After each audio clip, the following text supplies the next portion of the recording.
There's a material invented in 1931 at Stanford University from common sand that insulates 10 times better than the fiberglass currently in your walls. It is 99% air. It is the best thermal insulator ever tested. NASA uses it on Mars rovers. Samuel Kistler invented it. Monsanto produced it commercially. Then in 1970, commercial production stopped. The $60 billion building insulation industry, which sells you fiberglass at R3.7 per inch, has not placed a material with R10 per inch in a residential product since Monsanto discontinued it. The sand that makes it is on every beach. The process has been in the scientific literature since 1931. Your walls contain the product of a market decision, not a technology decision. Not because aerogel is too fragile for building use. Aerogel blankets and panels certified for building insulation applications exist and are currently installed in commercial buildings, cold storage facilities, and industrial pipelines worldwide. Not because the manufacturing process remains unsolved. Researchers at Lawrence Berkeley National Laboratory developed ambient pressure drying methods in the 1990s that eliminated the need for expensive supercritical drying equipment, reducing the production cost barrier significantly.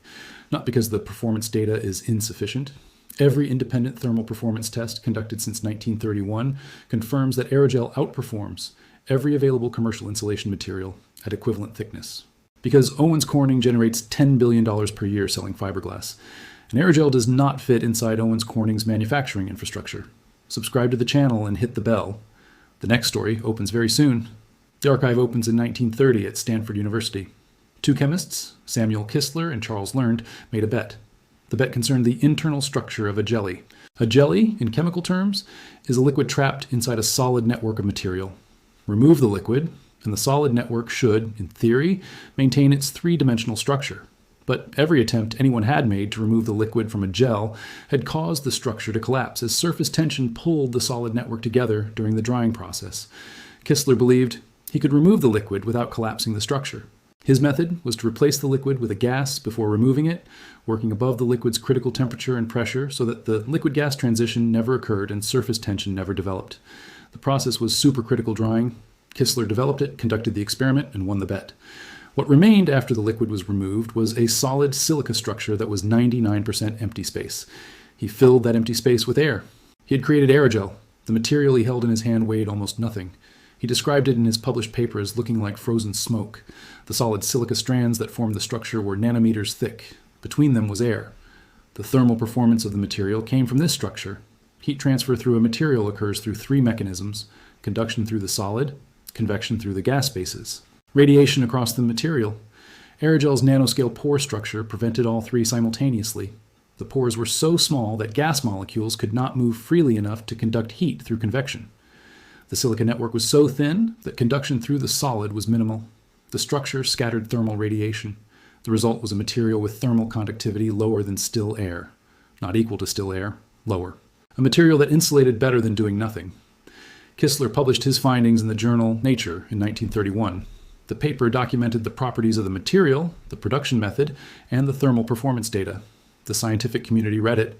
Monsanto licensed the technology in the early 1940s and began commercial production of silica aerogel under the trade name Santicel. The commercial Santicel was not primarily marketed as building insulation.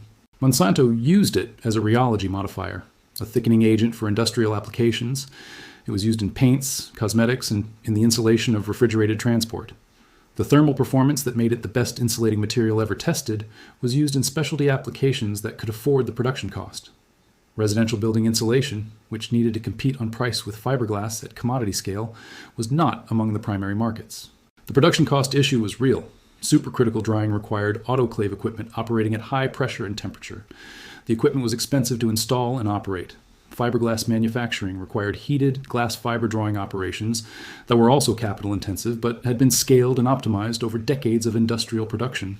At the scale of fiberglass manufacturing, the per unit cost had fallen to levels that aerogel's batch supercritical process could not match.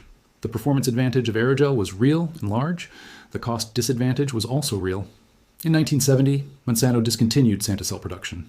The official reason given was manufacturing economics. The insulation market continued without aerogel. Owens Corning, which had commercialized fiberglass insulation in 1938, continued developing and scaling fiberglass production through the 1970s. The building codes that governed insulation requirements were developed around the performance levels that fiberglass and other affordable materials could achieve. R3.7 per inch became the reference point. Building designs accommodated the thickness required to meet code using fiberglass. The framing system of American residential construction, the standard 2x6 wall cavity, was designed around the materials that the insulation industry produced. The research did not stop when Monsanto discontinued production. Academic and national laboratory researchers continued working on aerogel because the thermal performance properties were too significant to abandon entirely. The problem they focused on was eliminating the need for supercritical drying. In the 1990s, researchers at Lawrence Berkeley National Laboratory developed a process for producing aerogel at ambient pressure. The key innovation was surface chemical modification. By treating the gel with specific chemical agents before drying, the surface tension forces that caused collapse during evaporation could be neutralized. The gel could then be dried at normal atmospheric pressure without special equipment. The resulting material had slightly lower performance than supercritically dried aerogel, but still achieved R values between 7 and 9 per inch, far above any commercial insulation product. The significance of the ambient pressure breakthrough cannot be overstated in the context of why aerogel remained inaccessible to residential construction for decades. The supercritical drying requirement had been the primary technical barrier cited by the insulation industry when asked why aerogel could not be commercialized at consumer price points. Supercritical processing required autoclave vessels rated for pressures exceeding the critical pressure of the drying solvent, typically above 72 atmospheres for carbon dioxide. These vessels are heavy, expensive, and require specialized operating permits and safety protocols. An industrial facility producing aerogel through supercritical drying required capital investment orders of magnitude higher than the equivalent fiberglass production line. When the Lawrence Berkeley team demonstrated ambient pressure production in the 1990s, the technical barrier disappeared. The remaining barrier was economic and organizational. Who would invest in scaling a new manufacturing process for a market currently dominated by incumbent products that were cheaper to produce and familiar to every contractor, builder, and building inspector working in the industry? The answer, as it turned out, was nobody with sufficient capital to reach commodity scale. Specialty manufacturers entered the market for high-value applications. The residential market continued buying fiberglass.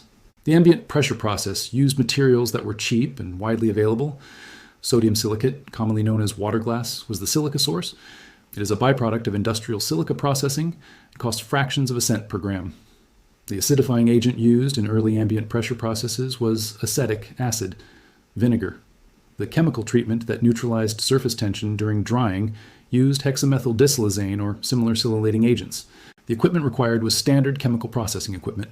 The process was significantly cheaper than supercritical drying and could, in theory, be scaled. Cabot Corporation commercialized an ambient pressure aerogel product called Nanogel in the early 2000s. Cabot positioned Nanogel for specialty applications where the performance premium justified the cost premium.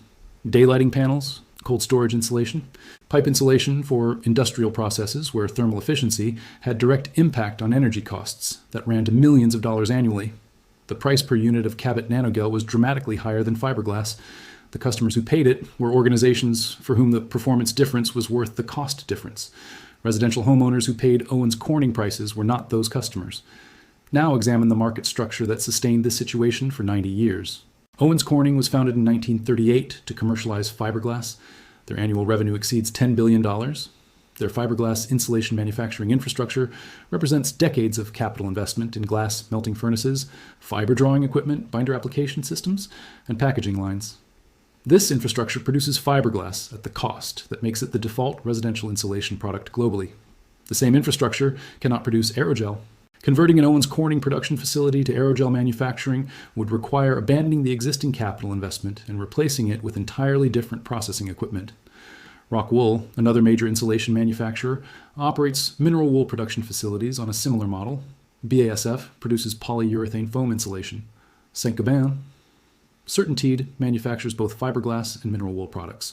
These companies collectively represent hundreds of billions of dollars of manufacturing infrastructure investment, all oriented toward the production of materials that perform at R3.7 to R7 per inch.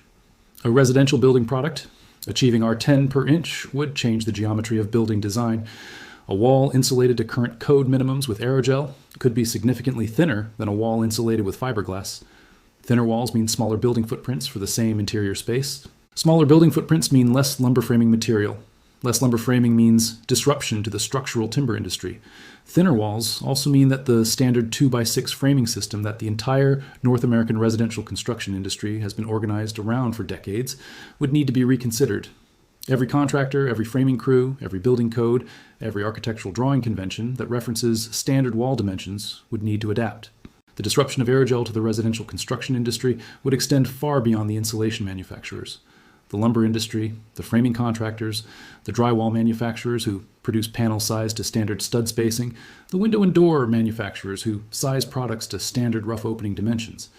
All of these industries would face changes if the insulation that made walls function changed its fundamental dimensions. The $60 billion insulation market is embedded in a construction system worth trillions. Disrupting the insulation specification disrupts everything connected to it. The building energy codes that specify insulation requirements deserve specific attention here. The International Energy Conservation Code, which governs insulation requirements across most of the United States, specifies minimum R values for walls by climate zone. In the coldest climate zones, the code requires R20 in a 2x6 wall cavity.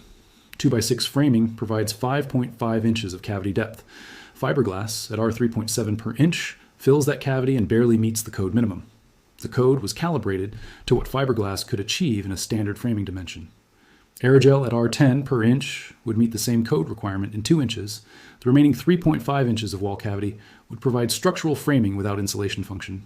The builder who wanted to meet code with thinner walls would need to use thinner framing, which disrupts lumber mill specifications, contractor training, and tool standardization. The code that was written to push buildings toward better thermal performance was written using fiberglass as the reference point. It inadvertently locked in the framing system that fiberglass required. None of these industries have conspired to prevent aerogel adoption. None needed to. The economic incentive for any individual company to invest the capital required to scale aerogel manufacturing to commodity price points, while accepting the disruption to its existing product lines has simply not been present. The risk of being first to scale is high. The incumbent products continue to sell. The market does not demand aerogel because the market has not been offered aerogel at prices that allow comparison. The circular situation sustains itself without any coordination required. NASA broke the circle for their own purposes. The Mars Pathfinder mission in 1997 required insulation for its instruments that could survive temperature swings from -80 to +20 degrees Celsius on the Martian surface. The performance requirements eliminated every standard commercial insulation material. NASA funded aerogel development specifically for this application. The aerogel panels installed on the Mars rover weighed almost nothing and outperformed every alternative at the temperature extremes required. NASA has continued using aerogel on subsequent Mars missions. The material that the residential construction industry has not placed in homes has been to Mars and back multiple times. Here is how to access it. Commercial aerogel insulation products are available in several forms. Aerogel blanket insulation is produced by Aspen Aerogels under the trade name Spaceloft. Spaceloft panels achieve R10 per inch and are available in standard blanket dimensions, suitable for building insulation applications. The current retail price reflects specialty manufacturing costs and is significantly higher than fiberglass. Silica aerogel granules, suitable for bulk insulation fill, are available from Cabot Corporation and can be poured into wall cavities as loose fill. The granular form is more affordable per R value than aerogel blankets, but still carries a significant premium over conventional fiberglass. For the DIY applications referenced in chemistry education, sodium silicate solution combined with acetic acid can be used to produce silica hydrogel that can be subsequently processed into aerogel through ambient pressure drying with surface modification treatment. The chemistry is documented in published academic literature and has been replicated by independent researchers. The resulting material achieves R values approaching commercial ambient pressure aerogel. The cost of raw materials for small batch production is low. The process requires patience and controlled drying conditions, but not specialized industrial equipment. The building code that governs insulation requirements in your home specifies minimum R values that were calibrated against the performance range of the insulation products commercially available when the codes were written. Those codes do not exclude aerogel. They simply reference performance levels that aerogel exceeds by a margin that the codes never anticipated. The passive house movement in Europe has adopted aerogel more readily than the North American construction market. The passive house standard, developed in Germany, requires wall insulation performance levels that conventional fiberglass cannot achieve in standard wall dimensions without walls so thick they reduce interior floor space unacceptably. Passive house builders in Germany, Austria, and Switzerland have specified aerogel blanket insulation for projects where thermal performance requirements exceeded what conventional materials could deliver in acceptable wall thicknesses. The European premium construction market could absorb the cost premium. The specification was made. The aerogel performed. The buildings achieved their thermal performance targets. The data from European passive house projects demonstrates something that 90 years of North American insulation market dynamics have prevented from being demonstrated domestically. Aerogel works in residential buildings. It performs at the R values documented since 1931. It installs without specialized skills beyond those of standard insulation contractors who receive brief product training. It produces buildings that consume dramatically less heating and cooling energy than equivalent buildings insulated with conventional materials. The buildings are quieter, more comfortable, and less expensive to heat and cool. The premium paid for aerogel insulation is typically recovered in energy savings within a time frame comparable to other premium building upgrades. None of this data is unknown to Owens Corning. They monitor building science research. They know what aerogel achieves in European passive house projects. They have not launched an aerogel product for residential construction. Samuel Kistler won his bet in 1931 by replacing the liquid in a jelly with air. The material that resulted from winning that bet has been to Mars. It has insulated pipelines that carry liquefied natural gas at temperatures that would destroy every standard insulation product. It has been documented in the scientific literature for 93 years. Your walls were insulated with the product of a market that had no commercial incentive to offer you the better option. The fiberglass currently in those walls is not the best thermal insulator ever tested. It is simply the best thermal insulator that Owens Corning could sell profitably at commodity scale. The difference between those two descriptions is the difference between what your heating bill is and what it could have been. The sand is still on the beach every single day. The process is still in the 1931 paper. The material is still 99% air. Subscribe to the channel and hit the bell. The next story opens soon.